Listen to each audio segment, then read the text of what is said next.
How do you know if your worry is just worry, or maybe it's anxiety, or maybe it's an anxiety disorder? What is the difference between worry and anxiety? And why is it very, very helpful to know the difference? So, if you look up the definitions for these two words, worry and anxiety, they will sound very, very similar. A definition of worry is mental distress or agitation resulting from concern, usually for something impending or anticipated. And anxiety is an apprehensive uneasiness or nervousness, usually about something impending or anticipated. So I don't want to make this a matter of semantics, but I want to give you a very useful tool to keep in mind because our human brain is designed to anticipate problems.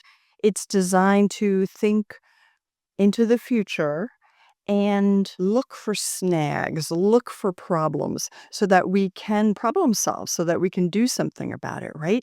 And this ability to project into the future has actually helped the human race be fairly successful across the planet. But unfortunately, when this urge or let's say this natural instinct takes over everything and it gets just really to be a predominant part of our life, it can cause all sorts of emotional and physical ills. So, I worked with people for about 20 years as a psychotherapist, and I specialized in anxiety and trauma. And I would frequently have someone come to see me because they were experiencing distress and feeling too wound up, not able to sleep. And they would say, I'm just a worrywart. I've been a worrywart my whole life. I don't really have anxiety. I just worry a lot. So that's one reason I'm doing this video, in case you have that same question in your mind. So I found it very useful to begin to talk about productive worry versus unproductive worry.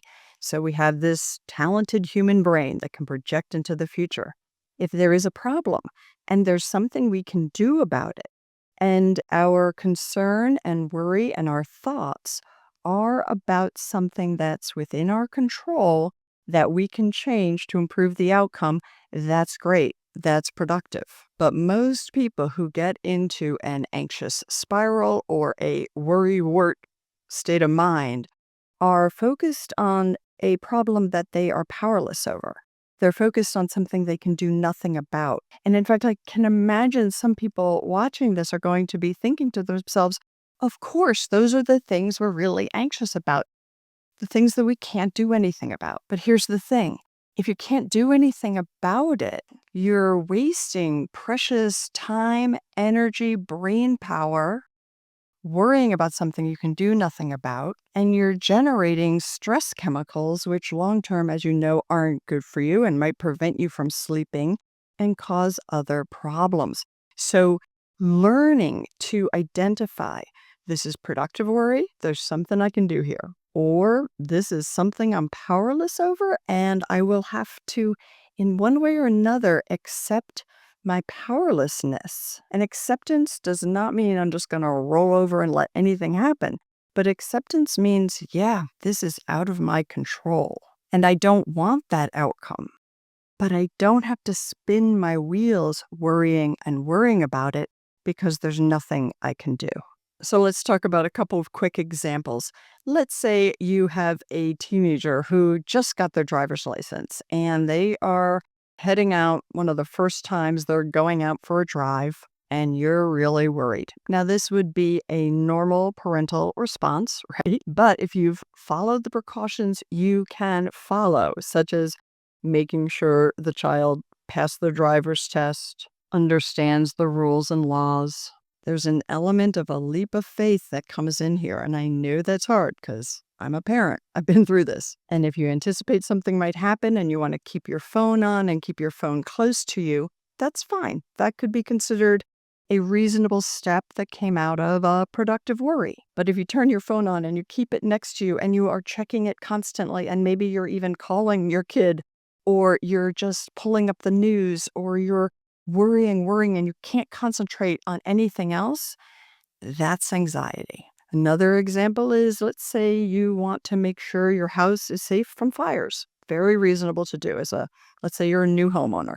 So you make sure you have fire extinguisher nearby. You make sure you have fire alarms that work. Maybe you make sure your kids don't have candles that they can leave burning. That would be a productive response to anticipating some problems that could happen. But you put those things in place and then you let it go. But if that worry stays there and you're always worrying, thinking about it, putting all your energy into it, that's anxiety. So let me know before I go on whether the concept of productive worry versus unproductive worry makes sense to you, and that the unproductive worry is actually anxiety. So comment below, let me know. Anxiety also has a much greater impact on our physiology than worry. Both might increase your heart rate a bit, both might generate a little bit of that adrenaline cortisol response, but anxiety is going to have that be in full force. There's almost always physical symptoms that go with anxiety. People can really vary in how aware of those physical symptoms they are. Some people might be really aware of their physical symptoms, almost even more than their thoughts. And others may really feel like, nope, I don't have physical symptoms, because they really operate kind of from the neck up. But those physical symptoms are happening and are connected to the thought patterns and how you're thinking. So why is it useful to know this?